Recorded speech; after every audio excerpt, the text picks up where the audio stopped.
This is Omar for BoxNation. I'm joined by Frank Warren. It's been actually a while since I've said those words. How are you keeping, Frank? I'm all right, my old son. I'm doing what I usually do, just plodding along at my own pace, which is like a snail's pace. But I'm good. I'm good. What about Well, you? You I'm look all like you're in bed, son. What you doing? You tired?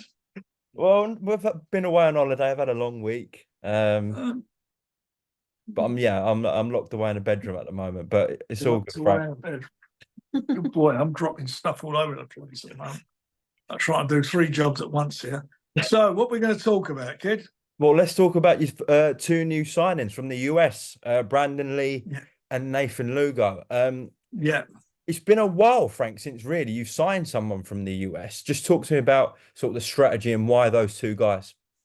Um, well, the strategy is that we're signing up, more fighters. We've been doing that for a while now. We sort of left the American market for a couple of years, but we're dipping back into it. And Nathan's a very, very a very, very good amateur, fantastic experience, and we're really delighted that he's on board with us. And he's a massive puncher, big puncher, and I think everybody's going to enjoy watching him, no doubt about that. And Brandon's 28 and 0. I mean, he's obviously doing it extremely well as a pro, and I'm delighted at the choices he's had that he's come with Queensberry, and he's going to be a great addition to for us and make us very strong in that super lightweight division. And obviously, we'll be getting him looking to get him in for a world title fight as soon as we can. Right, I'm guessing with these two signings, the link you have with His Excellency and the shows are happening in Riyadh season, a big sort of factor in terms of why these American fighters came on board was to do with that. Partly, but not all the way. I mean, there's not Riyadh season's going to be in the States every month. I mean, the ones are not, which is a massive event, unbelievable event on the 3rd of August out there with Terence Crawford. But we obviously these guys want to be fighting more on a regular basis, and we've got to make sure that we deliver for them, and we will do because we I think in the next couple of months, we're going to make quite a big announcement. I think everybody's going to love. Okay, sounds good. Are either of these guys potentially going to box on that August 3rd card in LA? Yeah, yeah, yeah. One of them will be on there. Okay, good to hear. Keeping with big news, I haven't spoke to you actually since the incident that went viral between Anthony Joshua and Daniel Dubois. Obviously, we spoke on the day, but there was a clip that came out which has gone all over the sporting world, which is good for the promotion of the fight. Would you say that was all real, Frank? You were there. Yeah, absolutely, it was real. I mean, God, I mean, anybody can see that by watching it. Yeah, it was real. It just, if I remember rightly, I think I was more or less in the middle of it, and it started off by me saying something was said, and I said, save it all for the 21st of September for the Wembley edition of the Riyadh season, and then something else was said, and then it just went from there. But it was both the guys were upset with what each of them said to each other, and far as from my position, as far as Daniel's concerned, he stood his ground and said what he had to say. You've been with Daniel for his whole career, Frank. And I remember when he still is a young man. He's 26, believe it or not. He's been around for years and years, it feels like. But when he was at the start of his career, if he was in that position, there's no way he'd be saying to Anthony Joshua, let's go now. He's definitely changed and grown up as a person. Do you share that? Well, he's mature, but you got to remember when he started off, he was a teenager. He was a teenager. He didn't have any as an amateur. He didn't have any senior experience. It was all mostly at junior level. So he came into the sport, and it was what it was. And a couple of people did try to intimidate him, and you would do that if you're an older guy and you've been around, especially when he's fighting guys who say journeymen or guys on there, guys who've got a lot of experience. They're going to try and intimidate. They would try to intimidate him and get into his head and so forth. But you know, it didn't happen. A couple of them, sort of touched the nerve a couple of times, but it never really happened, and he stood his ground. But he's more verbal and more, he's got more. There seems to be more about him now, and it was the same with Hrgović. Hrgović tried to do the same thing of him at the round table that they did, and he said what he had to said there, which was, I nearly fell off the chair when he come out and asked him how the fight was gonna end, when Buncey said to him, how are you going to win this fight, after Hrgović said that he's got no balls and he'll beat him, and he said, I'm going to not see you next Tuesday out, which, I mean, shocked me. I never even heard him swear before that. But he stood his ground. He stood his ground with AJ. AJ, I look at them both, and AJ's got obviously more experience at that level, much, much more experience. He's been around the block a few times and been there. But I thought Daniel touched a nerve. Really? Not intentionally. I don't think it started out being like that. I think it was going to be a round table, say what they had to say, the normal stuff the guys do. But I think he touched a nerve with him. So do you think your man Daniel took something out of that, or do you not read too much into it? You can look at it. It's a moment in time. I mean, for me, once the bell goes, all that stuff is, with some guys you might get in their head, but once that bell goes and they get down to the nitty-gritty, no one's going to be thinking about that, that's for sure. And you're going to have a couple of face-offs before then. They're going to be at the press conference. They're going to be at the weigh-in and all that stuff. So we're going to get a bit more before then. But it's the night what counts, and what they do in the ring. And as I said, for me, this fight is all about the battle of the jabs. And whoever sticks to his discipline and works behind that, they will be the victor in the fight, because they'll find the big shots that do the job. And I think Daniel's more than capable of doing that. Just before we come on to the fight itself, that incident, once the sort of the cameras stopped rolling, how did that end? Did security just take them both away? Was there more verbals? What happened? No, there was a couple of things. It calmed down a bit by then, but it was. I could see that it wasn't going anywhere. There had just been a shouting match after that. That's why I said, can we just call that a wrap, or cut it, whatever they want to call it, the term they use. And that's what happened, and and everybody went their own way. Do you think Joshua was actually ready to go there and then? I think Daniel was. And I think Joshua was, maybe. Yeah, maybe he was. But Daniel certainly was. Well, I'm glad for your and Eddie's sake they didn't, to be fair. Well, I'm glad for everybody's sake they did, because it doesn't, they're not getting paid for that. They're getting paid to do it on the 21st of September at Wembley. That's when it counts. But look, there's a lot on the line for both of them. Daniel now holds the belts, or holds the belt, I should say. And AJ, I think all the pressure is on AJ, because wherever, a few people I know in boxing who I respect, a lot of them got their views on it, and a lot of them lean towards Daniel, whereas the bookmakers and I suppose the general public, because they know AJ more, they all favour AJ. Who's leaning for Daniel out of interest within boxing? Can you say or not? No, I'm not gonna say it, but people are not that I ask. I mean, look, the fight's signed. Whatever's going to be is going to be. But I've got my opinion how it pan out, and I think Daniel is capable of winning this fight. I really do.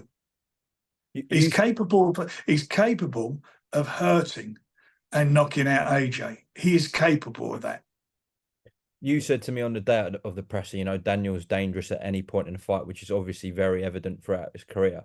I asked you a question saying, does he need to get it early? And I asked that because some of the right hands that he was walking through against Hrgović early on was incredible, and he took a lot of punishment. But Joshua, arguably, one of the biggest punchers in the division, if he tries to do the same there's a feeling that he's going to get knocked out early. So I'm saying to you, does Daniel have to try and get this done early with Anthony?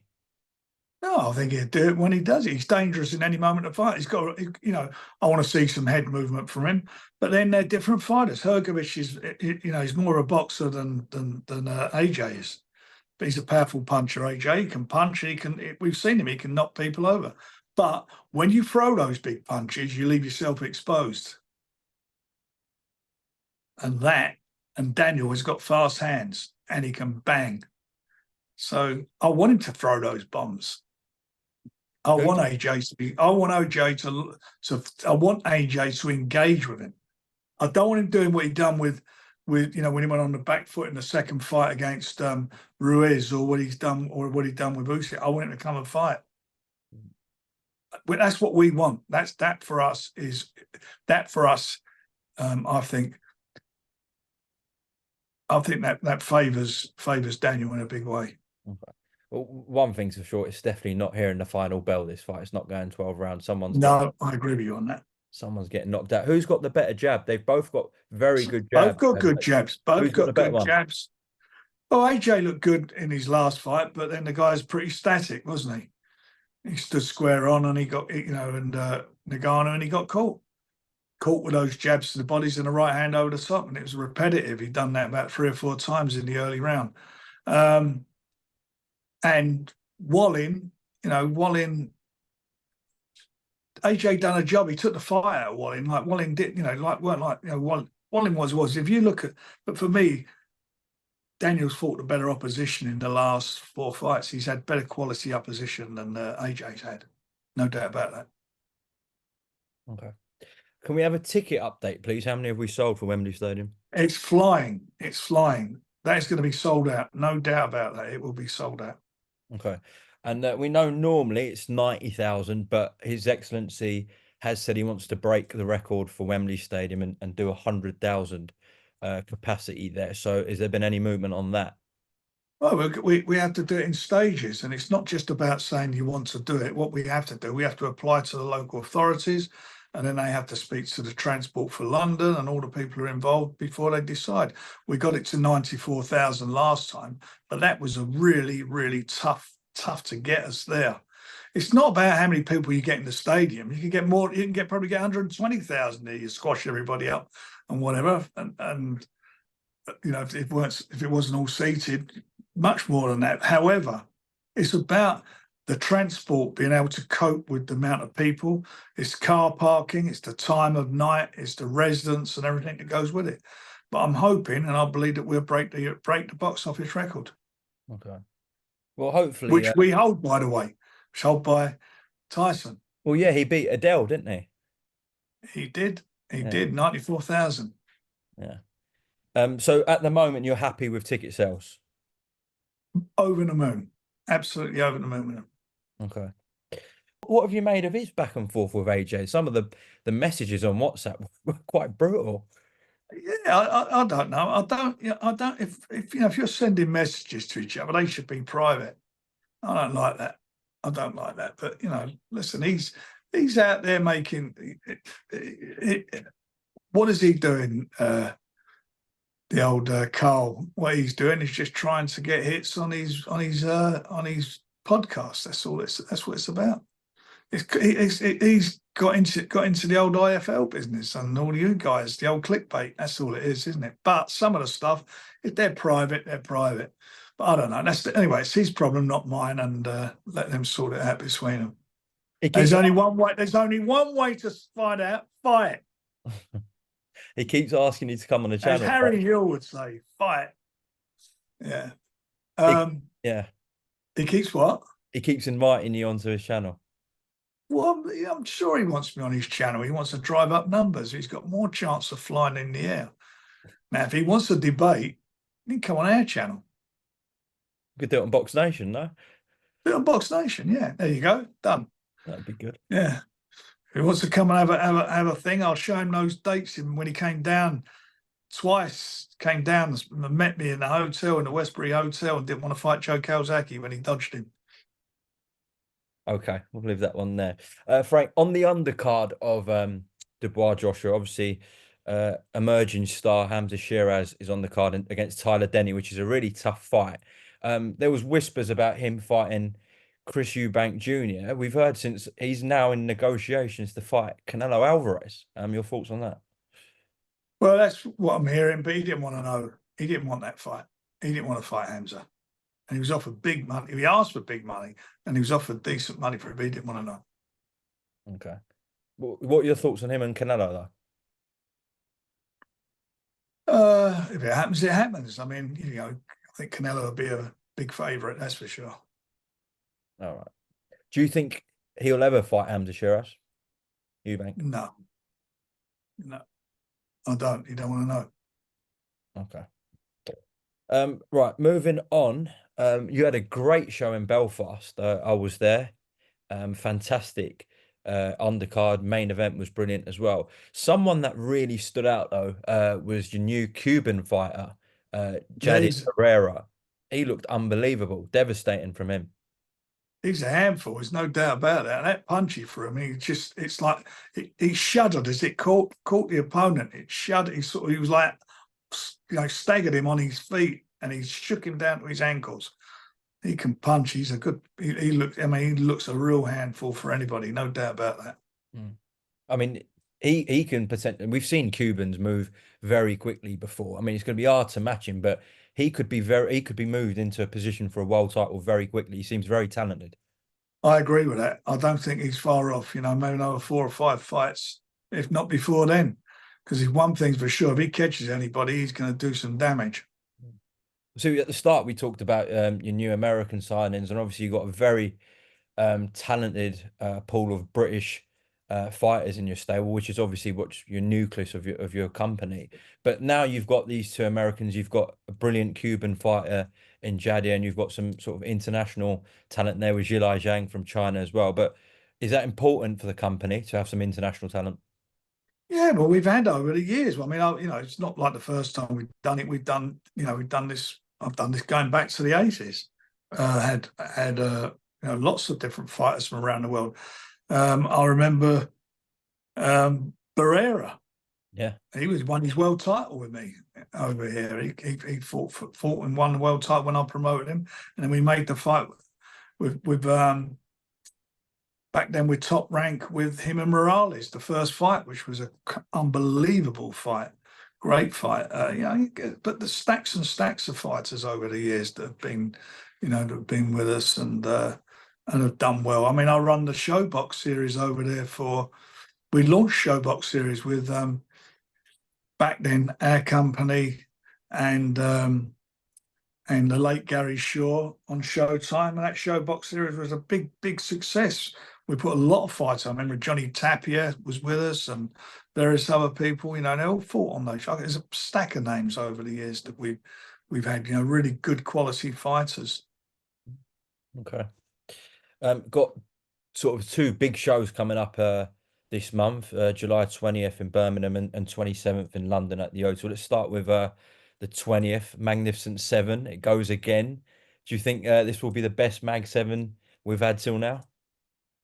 Yeah, I do. I mean, there's some really good quality 50-50 fights on there, and I'm really looking forward to them. Some great fights on there. I think it's a great rematch between Nathan and Brad. It was a cracker of a fight. It was a contender for domestic fight of the year, and I think the second one will be as good. I'm looking forward to seeing Chantel Cameron with Elham, pronounce her name correctly. I'm looking forward to that. Got Owen Cooper and Echo Esserman. That's a really cracking fight. Ezra Taylor's on there, who's an unbelievable puncher, and I'm looking forward to seeing him back in action again. Ashley Lane and Andrew Kane. What a cracking fight that is. It's a good show. We've had Zach Parker on there against Jack Armfield, which is I think a good quality fight. Good show. It's a very good show. Left a couple of names out, but there's some really, really good fights on there. In terms of Liam Davis and Shabazz Massoud, obviously that was a joint name. Yeah, absolutely. Yeah. I was really looking forward to it. Sorry? What's happened with Liam? He had pneumonia. Okay. In training, so he obviously affects his training. So he's out. We're rescheduled to fight in probably in late September, October. But Shabazz is still going to fight on the show. Okay. So hopefully he'll come through, and I really am looking forward to seeing that fight. It's a cracking fight. But that's Birmingham, July 20th, and then he moved to the O2. Always good to have a fight night at the O2. Yeah. One of the best arenas for boxing. Let's start with the main event. Joe Joyce, Derek Chisora. Sink or swim, isn't it, for both of them? It is. I mean, yet another career-defining fight for both of them. Neither of them can afford to lose this one. especially old Nigel Farage's best mate now. He's on there, Derek, and you know, it's a good quality fight. I mean, they're a similar age. I mean, it's a couple of years in their age group, and you know, the loser of this, it will be, you know, they're the end of them at the top level. There's no doubt about that. Mm. With Joe Joyce, I mean, it wasn't before the Zhang fights. Everyone was talking about him giving Fury problems, beating Joshua.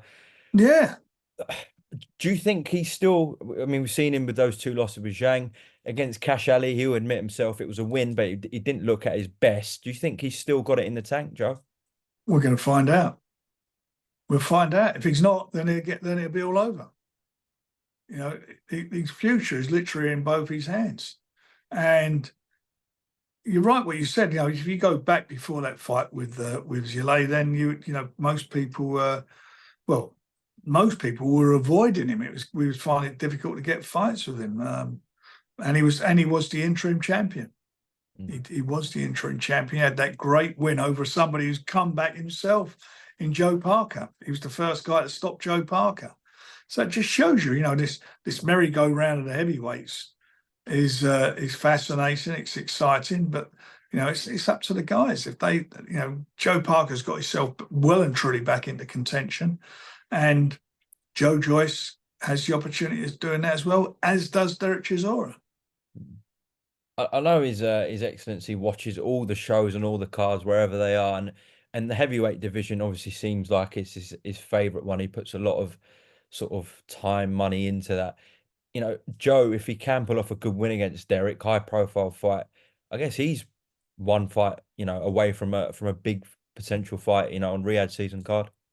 Well, Joe comes through that. There's some big fights for him to be made for him, no doubt about that. And he'll get himself back into the top two or three, no doubt about that. Okay, the undercard for that is very strong as well. McCann Baluta 2. That should be a cracker. Well, that was a great fight, wasn't it? Until Dennis got cut. It was a great fight. And Dennis started a little bit, he got behind in the first couple of rounds, but then he sort of found his mojo and his range, and he boxed extremely well. And unfortunately, as I say, got a cut, and it was a draw when they went to the cards. But I think for Dennis, this is a fight, and he sends me texts all the time of him in training and so forth. He looks in tremendous condition, as he always does. He looks after himself, but he's really up for this. But so's Baluta. Baluta fancies it. He fancies it after the last fight, and I think it will be a great fight whilst it lasts. We've seen your sort of guys from this recent crop. I'm talking about your Hamza Shiraz's, your Daniel Dubois. Dennis McCann was heavily involved in that mix, and the other guys have really pushed on. I think this is a massive fight for Dennis. If he can come through against Baluta, do we take him then to the next level like your other guys?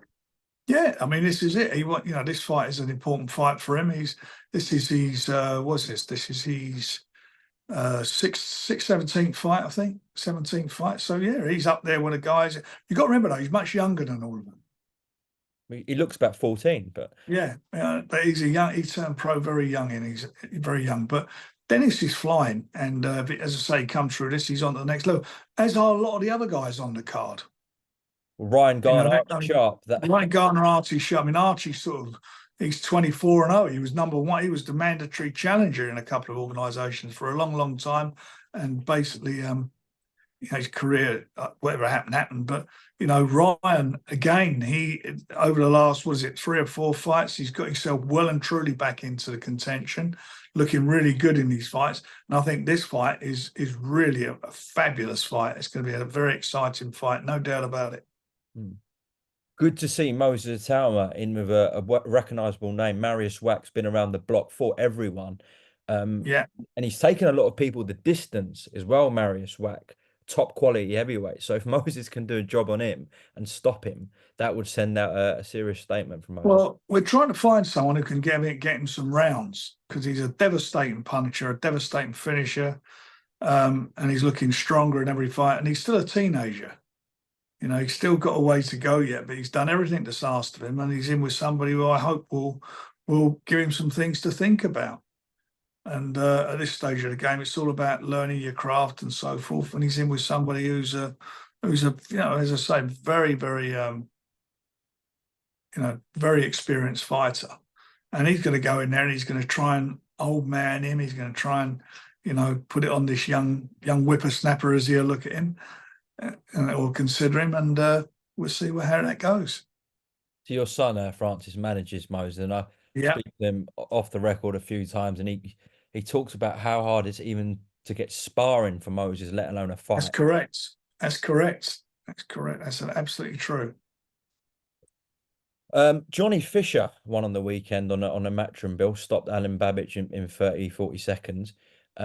Popular fighter. Him and Moses down the line. Makes sense. Absolutely. I mean, obviously Moses got to come through against Watch. Having said that, he's not a British fighter, so it shouldn't affect anything. God forbid anything went wrong as far as him being a Brit. But that's a cracking fight.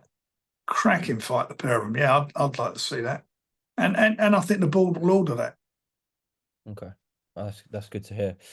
Lastly, we've got to talk about the big man. We're still a while away from December 21st, Fury Usyk 2. Just give me sort of some of your thoughts on that rematch and how Tyson's doing, Frank, if you know. I spoke to him. He's away at the moment. He's on holiday.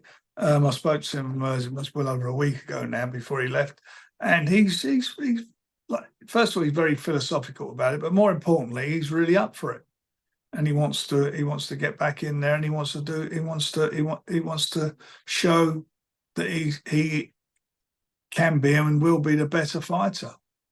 And I think he was, and I believe he would do what he should have done in the first fight. I think he had his moment in that fight, and whatever reasons it wasn't meant to be, but I know he's capable of doing it.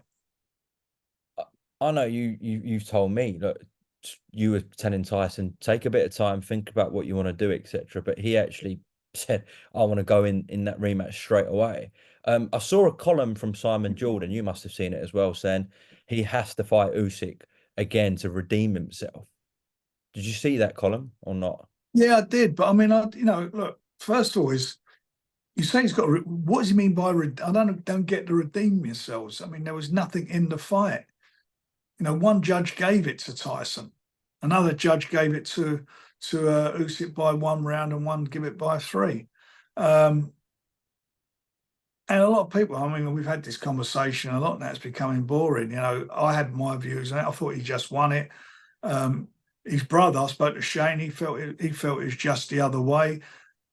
Other people who I respect respect their knowledge, have said it's a draw. A couple of them have given it to Usyk by a round or 2 rounds, and a couple have done it the other way with Tyson. Whatever happens, it was a close fight. There's no redemption needed. It's not redemption. You didn't get redemption if you had the shit kicked out of you, and you lost the fight by a wide margin, or you got knocked spark out. That never happened. He was in trouble in the 9th round, and he overcome that. He came back, and he was strong, and he won the last round. There's no redemption. He doesn't need to redeem himself. He wants to have the rematch, and he wants it for a reason, because he feels he can win it. It was a great fight between 2 world-class heavyweights, who a lot of people have said afterwards, and a lot of journalists have said afterwards, and people, that Usyk is the best of his generation. So Tyson, according to them, is in with the best fighter of his generation. If he beats him next time, then Tyson's the best fighter of the generation, according to them. What is your position now with TalkSport and Simon? How are you with them? Yeah, I mean, I've been on there. I've done things on there. I ain't got a problem. I try not to get it. I don't want to be getting personal and whatever. People that TalkSport is Simon's show with Jim White. It's about 2 guys' opinions, and it's about, in some ways, they set an agenda and they argue and they have their views, and that's what drives the numbers on the radio. And I get that and understand that. I mean, some things Simon says I agree with, some things I don't. Some things that probably I say it's the same with me. Some of the couple of things that we didn't see eye to eye on were, I had more of a problem with Adam, with the stuff he come out with. That was what I found.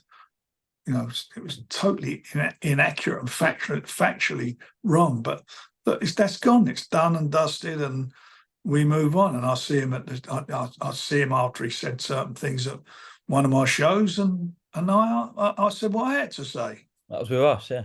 Yeah, well, I was on there. Yeah, well, there you go. And I said what I had to say. So that's what it is. They have the last word when it's on their show, and when you put that phone down, whatever, then they say what they got to say. And the same thing is when I got the last word on when he walked off after we had our little chat. But I'm guessing that relationship between Tyson, his team, and TalkSport currently isn't going to be repaired. I don't know. Who knows what's going to happen in the world? Do you know what? It's irrelevant. It's totally irrelevant. I just want the fight to go on. I don't want to get into that. It doesn't mean anything whatsoever to Tyson. He's not losing any sleep over it. I'm sure Simon isn't. And that's it. It is what it is. If they decide they're going to talk down the road, then they'll talk. If they don't, they don't. And that's life and everything. I'm sure, as I say, it's not going to affect anybody's life, and it's certainly not going to affect Tyson's living or Simon's living. All right, Frank, is there anything else you want to add? I'll say. No, I'm just looking forward to these shows we've got coming up. We've got quite a busy time coming up now, and it's all we're announcing some more big shows in the next couple of weeks, and a couple of signings and a couple more signings. So I'm really pleased the way things are going at the moment. It's all good fun and good fights, and I think boxing in general is in a fantastic place at the moment. Brilliant place, and we can. Hopefully everybody can go from strength to strength. Well, yeah, I mean, we've got, as I said, your two shows, July 20th, July 27th, and then August 3rd, Riyadh season breaks into the American market in LA. Yeah. With Terence Crawford, the best fighter in the world, pound for pound. And then the big one, September 21st, the two heavyweights. Yeah. So how bad is that? I mean, it's, the heavyweight action's amazing at the moment. And they're just, all the shows are very, very competitive shows. All of the shows we're talking about, every match is a good match. Cracking fights, cracking value for money. Boxing, as I say, is in a fabulous place. Warm lager. Warm lager. Yeah, warm lager. Well, yeah, I fancy a nice warm lager. Yeah, warm lager. No, mate, a bit of chilled wine. That'd do me. Chilled wine, and me and Tyson are going to go out for a drink. Did you see a video of him at Euston in that hen party? Yeah. He's enjoying life. Yeah. Yeah, but he's he's very approachable, Tyson. Isn't he? I mean, he doesn't duck out of anything. He engages with people, and yeah. That's how he is. He's a man of the people. Always has been. I'm sure he always will be. All right, Frank. Take care. I'll speak to you soon. Thank you very much for your time. All right, mate. And you can turn the light out now.